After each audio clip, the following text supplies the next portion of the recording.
Excuse me, guys. Hi, sorry, I just breathed a bug in or something. Hi, everyone, and happy Monday. Welcome to the live stream. And oh, here comes Mac down the stairs to join us. It is a cool and cloudy day here, and we're supposed to get some rain in this week in California. So really excited about that. We haven't had rain for quite a while, and not much rain this year. They're saying California is back in the drought. So we really need some rain. So if you're here in Southern California, enjoy the rain that's coming this week. It is going to green up the garden and really make the flowers on the hill pop. You can see the nasturtiums are starting to trail down over the garden beds. And I just put this nice heavy duty trellis in a couple weeks ago. It's a beautiful trellis from Gardeners, and the nasturtiums are starting to climb. So really excited about that. The poppies will start coming out in the rain. The rain just refreshes and kind of just brings the garden to life. So thank you so much for joining me. A lot of you are in the chat early. Appreciate you taking time out of your Monday. We live stream every Mondays at noon Pacific time. So I always post the link on Instagram and on Facebook, and you can go to that link and set a reminder so you don't forget. And please share the link with your friends. It's a great community here. We provide a lot of helpful tips and tricks on how to get your garden going, and a lot of support here from gardeners all over the world. So let me just say hello to those of you that are here in the chat today. Learn to Grow is here. I'm so glad that you joined us. Thank you so much for dropping by. Let's see, Rob Onks from New Jersey, the Garden State. I'm sure it's still pretty cold out there, Rob, so appreciate you joining us here for a little bit of California sunshine. Lisa J, hi everyone. Karen Stevens, my first time ever starting seeds indoors, and Karen, you are gonna absolutely love it. You can grow so many wonderful varieties of vegetables when you start your seeds indoors, and you can see Mac back there is looking for lizards. He loves to chase them. Mac, what are you doing there, buddy? Or eating the grass or something like that, but he likes to chase the lizards. He thinks he can catch them in the stone walls there. Jana from Canada, Mishka Smith, hello. Juanita, hello. Sandra, hello. It's spring here in North Carolina. That's awesome, Sandra. I'm sure you guys are so excited. Spring, do you guys realize that spring is a week from Thursday? So it's just about 10 days away. Great time to be starting your seeds indoors and really getting that garden started. So over the weekend, we posted a video on how and when to transplant those indoor seedlings into larger containers. If you're not quite ready to get them out in your garden beds, I showed step-by-step how to do that. So if your seedlings are at the point where you think they just might need transplanting, go back and watch that video. Join in on the Spring Garden series. There's lots of great information there. And today I thought I would delve a little bit deeper into the transplanting issue and talk about some do's and don'ts for transplanting your indoor seedlings, because you really want to give those seedlings the best chance of success so that when you're ready to get them out in your garden beds, they're going to be nice and strong and healthy, have good roots, and be ready to grow you some really wonderful vegetables. So we are actually, before we jump right into today's topic, I'm going to read a viewer of the week comment, and from time to time I like to read a comment that was especially inspiring from YouTube or from Instagram or from Facebook even. Give that person a shout out and just a little bit of encouragement to keep on growing your garden and keep on doing the great job that you're doing. So this comment was from our weekend video on transplanting, and it's from Lori LaRossi. And I don't know if she's here today, but Lori, if you're here today, let us know, and congratulations on being viewer of the week. And she says that she's in New York Zone 5B. So far, she started onions, rosemary, lavender, 6 varieties of peppers, broccoli, Brussels sprouts, and some flowers in early February. So she is really going to town. Tomatoes last week, 12 different varieties. The veggies I started in February are fairly slow growing and aren't ready for transplanting yet, but they are doing great. And most have their first true leaves, which is always really exciting. Thank you for the timing of your seed starting series. And I always know my next steps before I can prepare with supplies and timing. I started fertilizing last week, and everything is looking healthy and strong. Your support and guidance has inspired me to grow my veggies from seed for the first year. I'm so excited to try all new varieties of veggies and share with my family. You're an amazing teacher who keeps it real, sharing success and failure. Thank you from the bottom of my heart. So Lori, first off, I want to say I'm so proud of you for getting so many different kinds of vegetables going and wanting to share those with your family, wanting to grow food healthier for your family, and just enjoying being out in the garden. Oh, thank you, Christy. I'll get to that super chat in just a moment. So congratulations, Lori, on being viewer of the week. And I'm really glad the videos are helping. I love to hear that. That really helps keep Camera Guy and I motivated and going to hear that kind of feedback. So thank you so much for taking the time to share. And let's go back and check that super chat.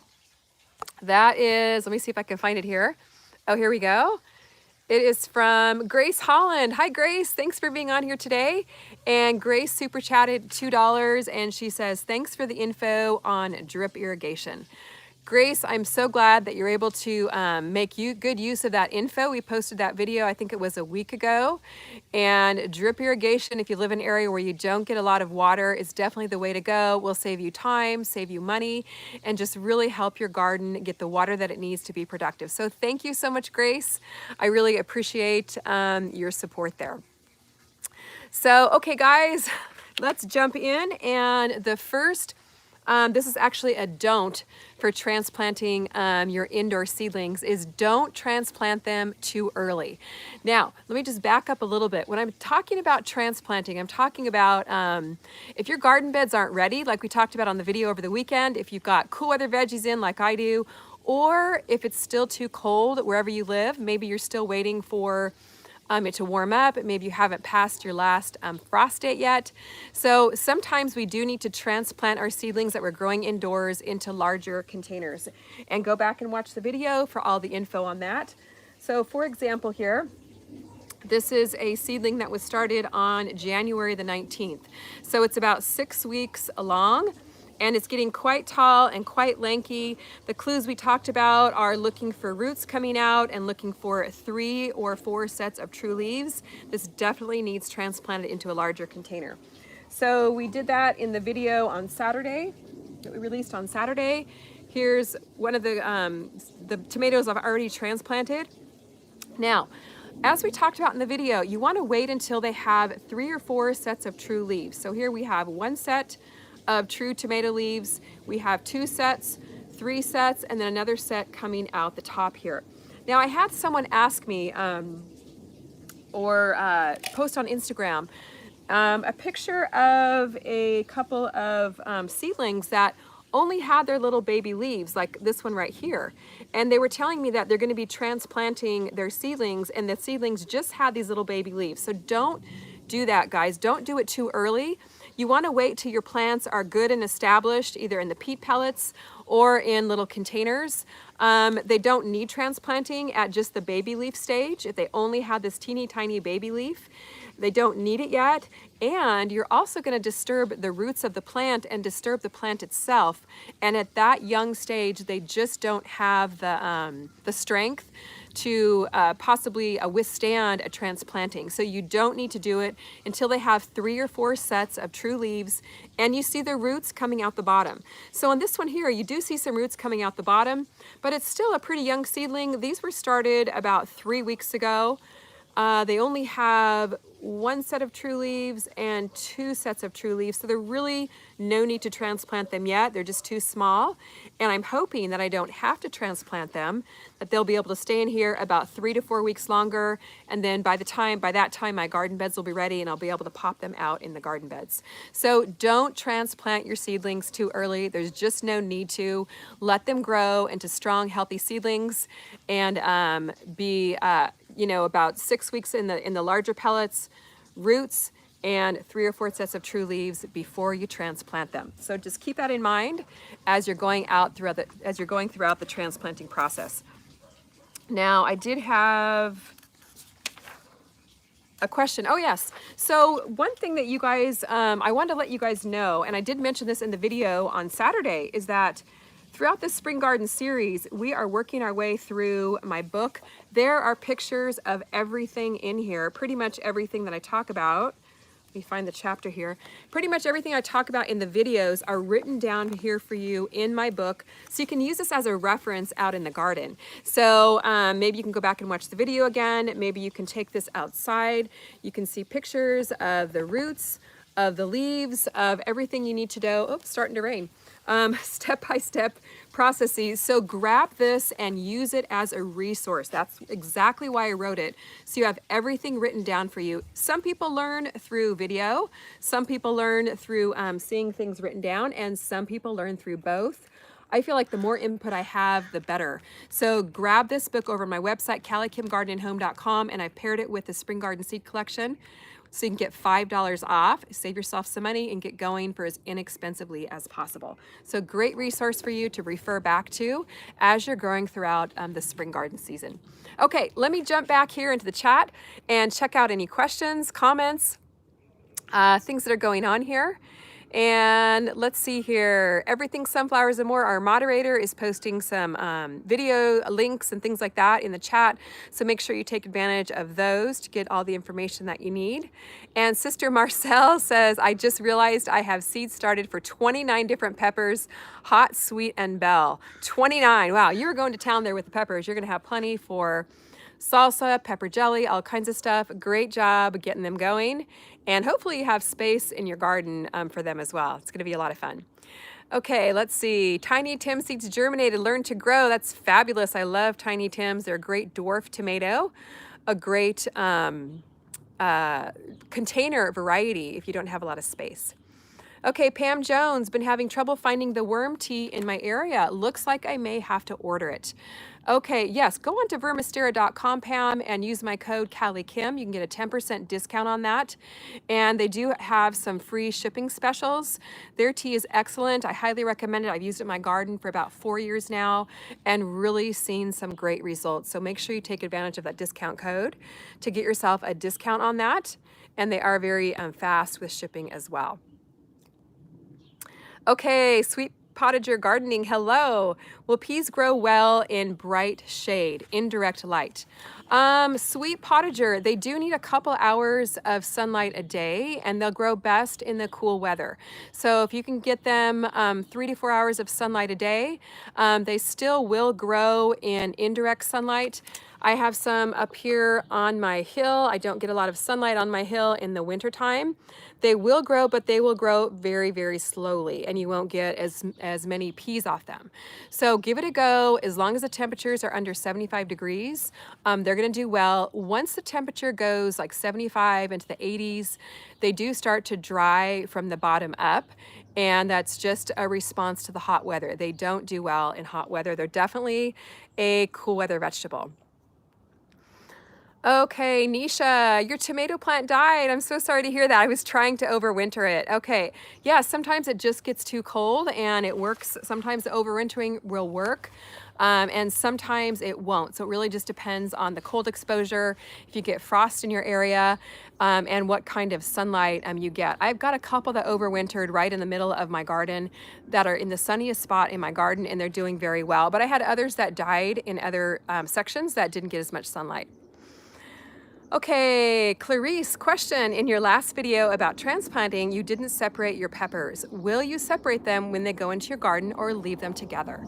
Great question, Clarice. And peppers actually grow very, very well close together. Mac's having fun with the birds in front of me here. What I may end up doing, Clarice, is separating them and moving them maybe just, maybe 6 inches or so apart, but they actually grow really well together. I've grown peppers right next to each other, even that close as I showed in the video, many, many times, and they do very, very well. They actually kind of like to have their leaves touching, because then what that does is it shades the pepper fruit themselves from getting sun scald, which they do tend to get in the really hot weather. So tomatoes, you definitely do need to separate, and I like to grow my tomatoes a foot or two apart. But peppers, kind of experiment and see what works for you. Someone else asked me about squash, if I was gonna trim off. I also showed, in fact, I have it right here. I have my squash seedling that I transplanted, and it has already grown. by leaps and bounds, I transplanted this. I think it was last Wednesday or Thursday when I filmed that video. It's already growing like crazy. I have 2 different squash seedlings in here. And I don't like to separate these because squash don't like to have their roots disturbed. So I'm just gonna leave these together. I'm probably just gonna grow them together. I've grown squash fairly close together too and had great success with it. So you can experiment with it. I could clip off one of the seedlings once I get it planted, or even right now, but I'm just gonna leave them in and see how it goes. And since I've had good success with it in the past and experimented with that method, I'm gonna do it again this year. Okay, here. Jamie, do you direct sow your nasturtiums? Thank you. Enjoy all your tips and tricks. Okay, yes, I do. I direct sow nasturtiums. I don't start them from seed indoors. They tend to do better when you direct sow them right in the garden bed. But believe it or not, guys, I have not planted actual nasturtium seeds for about 2 to 3 years. These are all reseeded from last year and from the year before. Here in my climate, they reseed very, very easily. When you grow nasturtiums, they produce seed pods or seeds, and they just kind of spill all over the place. So a lot of times I even have to collect a lot of the nasturtium seeds when I pull these out because there's just so many of them, and there's no way I could possibly grow all that many nasturtiums. So I direct seed them right in my garden beds. They are very frost sensitive plants. So make sure you plant nasturtiums after your last frost date. But they will grow so easily. A lot of times I even have to trim them back. This garden bed over here, I want to be planting in probably in a month or so. So I'll have to trim those back and just kind of keep them tidied up a little bit. Okay, let's talk about the next item here, and it would be a do. So first we had a don't transplant too early. The next one is a do baby your newly transplanted seedlings. They can undergo something called transplant shock when they're first transplanted. And if you're not familiar with that, what that is just a response to their roots being disturbed by transplanting them being moved to a new location. They need a little bit of time to make that transition. And sometimes they'll kind of look wilted. Sometimes they're not going to be very perky. They might take a few days to kind of perk up. So definitely baby your newly transplanted seedlings. Don't try and plant them in the shade, or transplant with an umbrella if it's not a cloudy day, and don't put them in the direct sunlight as soon as you have transplanted them. It's just too bright for them, too intense. You want to kind of baby them for a couple of days. Make sure you're checking on them every day. Don't skip a watering, don't skip a fertilizing, and just kind of baby them along and give them a few days to perk up. And before you know it, after a few days, you can kind of start the transition period where you're moving them into the sun and then back indoors, and they're going to perk up and just look beautiful. So if you guys watched the video over the weekend, you saw that a couple of mine were looking pretty darn droopy. Let me find one of mine here. Well, this is one of the tomatoes I transplanted, and it was a little bit droopy for a couple of days. You can see here it's still a little bit droopy because I had it outdoors in the sun this morning. So just hang in there with those, and they're going to perk up in no time. In fact, let me turn my camera around and show you guys some lettuce that I transplanted just last week. And I actually transplanted it when it was kind of warm out, so it was pretty droopy. I covered it with some shade cloth back there just to kind of baby it along for a couple of days. It's uncovered right now because it's a little bit cloudy. I wanted to get some sunlight. But as long as the weather stays cool here, which it's supposed to in the next few weeks, the lettuce will perk up, and I should be able to get a quick crop in before the temperatures really heat up and it's just too hot for the lettuce. So do baby your newly transplanted seedlings just to minimize transplant shock, and even keep them under grow lights for a couple of days to kind of help them along. So let's jump into the chat here, see what questions we have. And let's see what's going on here. Okay, Becky in Texas, so excited to start hardening off some seedlings, hoping to transplant next week. Need another 3 to 4 weeks for my tomatoes, onions, and lettuce are in the ground. Thanks for sharing your garden. So great job, Becky. I'm glad that you're checking on the timing. You know, what you want to do if you're just jumping into the spring garden series is back up about 4 to 6 weeks from your last frost date. Start your seeds indoors about then. You don't want to start too early because then your house or your grow lights overrun with seedlings. I know we've all made that mistake today. So great job, Becky, and I bet you're so excited to get out there in the garden once it gets warm enough and get your beautiful vegetables planted. Okay, let's see here. Question, is Baker Creek a good place to buy seeds? I'm also getting started to plant seeds in the greenhouse. Yes, I've purchased from Baker Creek Seeds many, many times. They do have a great variety of unusual and rare and heirloom seeds. But I also have a seed shop myself, for those of you who didn't know, and something unique about my online store, which you can find at calicumgardenandhome.com, is that I have everything put together into seed collections. So it makes it super easy if you're just getting started, have no idea what to buy. They're grouped by growing season and by type of vegetable. So for example, the spring garden seed collection, if you're just getting started, is 12 varieties for a basic spring garden. Tomatoes, peppers, cucumbers, greens, things like that. And the fall garden seed collection, which actually happens to be 50% off right now. The last day you can get these for 50% off, and I'm almost completely sold out of them. You can grab these with the code SPRING over at calicumgardenandhome.com. And again, like I've been mentioning, don't let this fool you. These are cool weather vegetables. You have 15 varieties in here, which you can plant in the early spring in a lot of different gardening zones. So check out my seed collections, and it really helps support the garden content that we put out on this channel. And a lot of you are growing with my seeds as well, and I really, really appreciate it. Okay, Crystal M, what do you recommend starting right now in Southern California? Crystal, you can grow just about anything right now.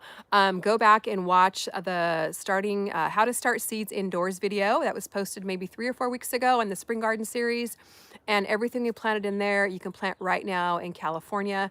I wouldn't necessarily recommend planting broccoli, cauliflower, Brussels sprouts, some of the cool other vegetables that take quite a while to grow and mature, because we're going to be getting into some hot weather probably in the next month to 6 weeks or so. If you want to grow cool weather vegetables, grow some quick growing crops right now in California. Good ones would be lettuces, peas, radishes, anything you can get a harvest on in about 6 weeks before the hot weather hits. I just planted some arugula a couple weeks ago. A lot of you guys saw this on my Instagram. It's way back there in the back in that big smart pot. They're just popping up here. And I had the space there, and I wanted to get a quick crop of greens. Sorry about that. I wanted to get a quick crop of greens before the warm weather hits. And I thought arugula was a great way to go. It grows really fast. It's delicious, zippy green. And that's in my fall garden seed collection. And when you get it for that sale price, it ends up being about 67 cents a seed packet. So 15 packets in here. It's a really good deal. Okay, Catherine. Hello, Catherine. Nice to see you on here today. My lettuce, nasturtiums, poppies, and sunflowers are all from the Calicum seed collections, and they are growing great. Thank you so much, Catherine, for the feedback. Those are some of my favorite flowers to grow, and that's why I put them in those seed collections. We have 2 Bring on the Pollinators, one for cool weather flowers, the nasturtiums and poppies, and then we have a warm weather Bring on the Pollinator seed collection that has borage, it's escaping me at the moment, but we have 5 warm weather flowers in there, and then the sunflower ones, so sunflower collection. So I'm really glad that those are doing well. Okay, Gregory, a gardening zone in Greece. Please explain the difference because it's different in Greece. I believe the zones are specific to the US and Canada. Here in the US and Canada, we have different gardening zones that just help you figure out what to plant when, and you can find those on I think it's called the US Hardiness Zone website. Someone could post that link, that would be great. As far as zones in Europe, I'm not familiar with those. I don't believe they have things separated out by gardening zones, but if anyone has that information and could help him out, that would be wonderful. Okay, let's see here. Luz, how are you, Luz? Will you do another strawberry and lettuce tower? I want to start one, but I don't know when I should start and where to get bare root strawberries. Luz, what I'm going to be doing this year with my towers is I do have a strawberry tower that has I need to replace the plant. Strawberries really only last about 3 to 4 years. And I have one tower that has not been very productive for the past year or so. So I am going to be redoing that tower with fresh plants. I know there are several sources online that you can purchase bare root strawberries. If anybody has the name of a good website, please post it here.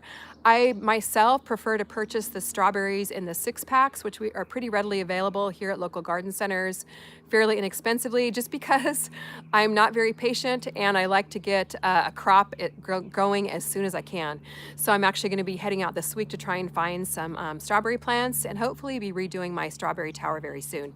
But I've got a couple great videos on that, so go back and watch those. I've got one I think from a year ago and maybe one from 2 years ago.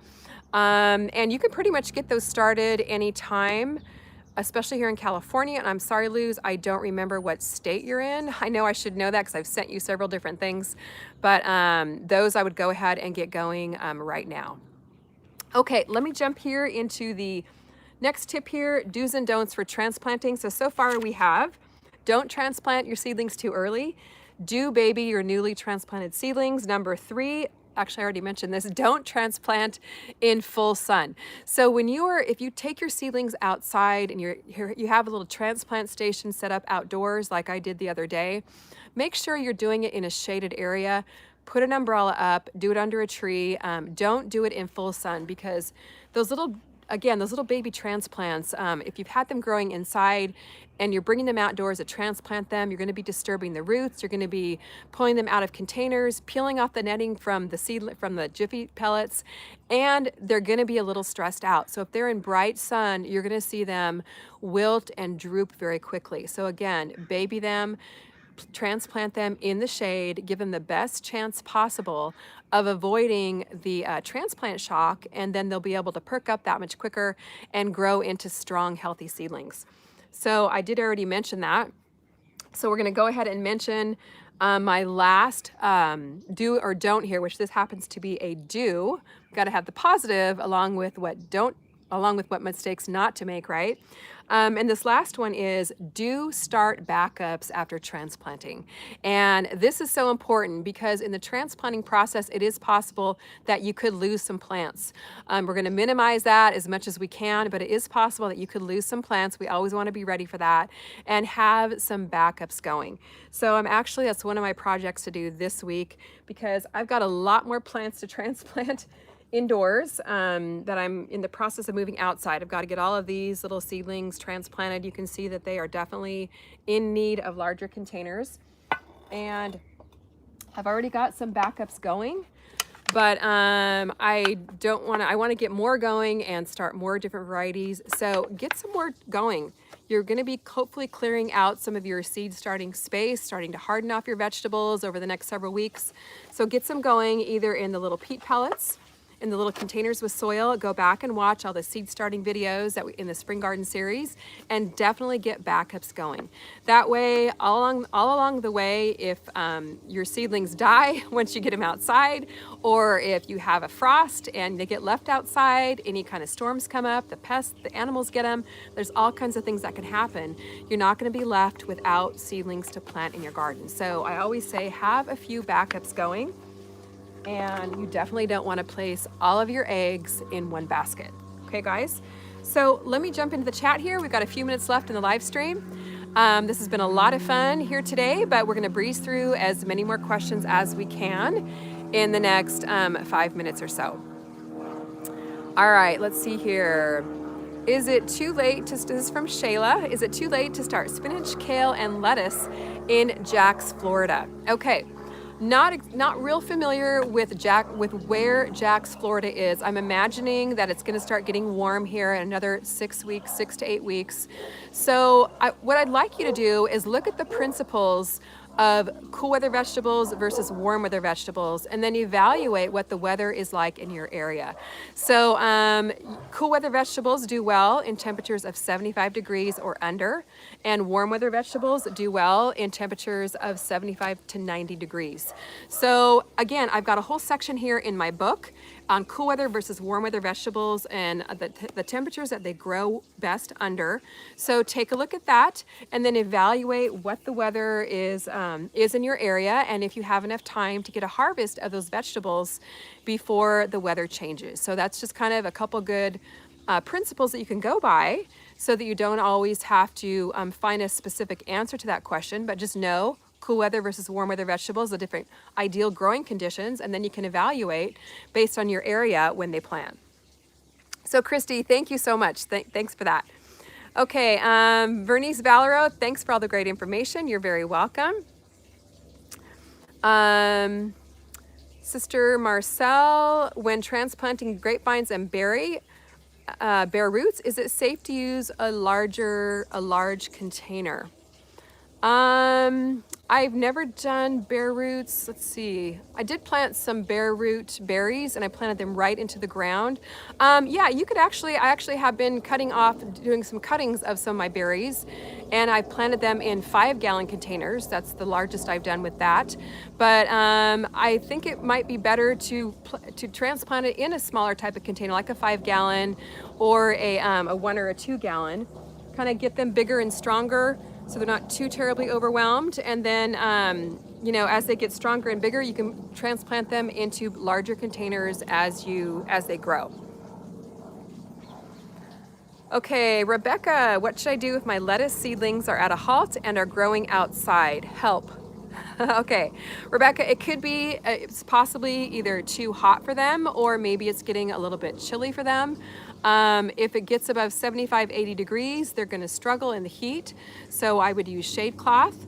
I've got shade cloth, I think I showed you a little earlier on my lettuce seedlings right here, and that definitely does help them in the heat. Sometimes also, if they're not well established and it's too cold, they're just gonna grow really slowly. I had that experience as well with some lettuce right over in my planter right there. There's some lettuce right in front, or kind of in the middle of that planter. And for a while here, our temperatures were in the 30s at night. It wasn't getting a ton of sun. It was growing very, very slowly. And just recently, it's warmed up probably 50s, 60s, sometimes 70s, even 80s during the day, and those plants have really taken off. So just be patient, wait for the right temperature. You could also fertilize it with some good organic fertilizer, and that will hopefully help it take off as well. Okay, let's see if there's more questions here. Hi Angela, Angela's Garden Sense. My tiny Tims are still quite tiny after 3 weeks. I don't recall this last year. Shouldn't they be at least 5 inches by now? Angela, again, it really depends on the growing conditions. Things do grow at different speeds depending on the warmth, depending on the sunlight. For example, you guys are watching the Spring Garden series. Joel and I started our little seedling tray at exactly the same time, and his are probably about twice as large, maybe 1.5 times as large as mine. Mine got a little bit too warm. It got very warm in the location that I had them. I had them on a heat mat, and their growth really started to slow down. They were possibly even over 90 degrees where they were growing. So I realized that I needed to adjust the situation. I took them off the heat mat, helped them cool off, and now they're really starting to take off. So just hang in there, be patient, make sure that you're following all the tips as far as having them the correct distance from the grow lights, and watering, fertilizing, all the things we've been talking about in the Spring Garden series, and hopefully they will take off very soon. Okay, let's see here. Can I transplant or direct sow peas 3 weeks before the last frost? Sweet potager. Okay, peas are one of those vegetables that you can plant into the ground as soon as you can work the soil. Once your soil kind of thaws out a little bit, you can get in there and work the soil. Go ahead and plant your pea seeds, and then they'll take off as soon as the temperature is right. So yes, you absolutely can. Peas are good to go. Thank you very much, Cliff. Okay, how many tomato seedlings should I have in one 5-gallon container? Okay, Alyssa, I really only like to plant the smaller varieties of tomatoes in my 5-gallon containers. Actually didn't bring one down here with me today. The larger varieties of tomatoes I prefer to plant in a 15 or 20-gallon container. Got some right in front of me here. I just planted, see that tan Smart Pots right in front of me? Actually has some tomatoes growing that have overwintered, and I just planted a new tomato in there last week. The 5 gallons, I like to do the Tiny Tims or a cherry type tomato. And I usually will plant, for the Tiny Tims, I can get away with 2. The other, like a regular sized cherry tomato, I will just do 1, just to make sure they have enough room to grow. You can do more if you want, but you might not get as much production off of them. Okay, let's see here. Any more questions in the chat here? The chat is just flying by. So I appreciate you guys hanging out here with me today. We'll do 1 or 2 more questions. Let's see. I'm not seeing a lot more questions here. I see a lot of things flying by about bare roots. I did try bare roots several years ago, and I haven't been super successful with them. So maybe I'll have to give them another try. But I just haven't had a lot of luck with them. Okay, let's see here. I don't see a lot more questions. So maybe we'll go ahead and sign off on the live stream for today. And I really appreciate you guys hanging out with me here. And stay tuned. We're going to have some more Spring Garden Series videos coming up this weekend. And I hope you guys are having a great week. And send me an email if you have questions at calliekim@calliekimgardenandhome.com. And thank you guys so much for hanging out with me, and good luck in your gardens this week. We will see you on this weekend's video and on next week's live stream. All right, guys, we'll see you later. Bye-bye.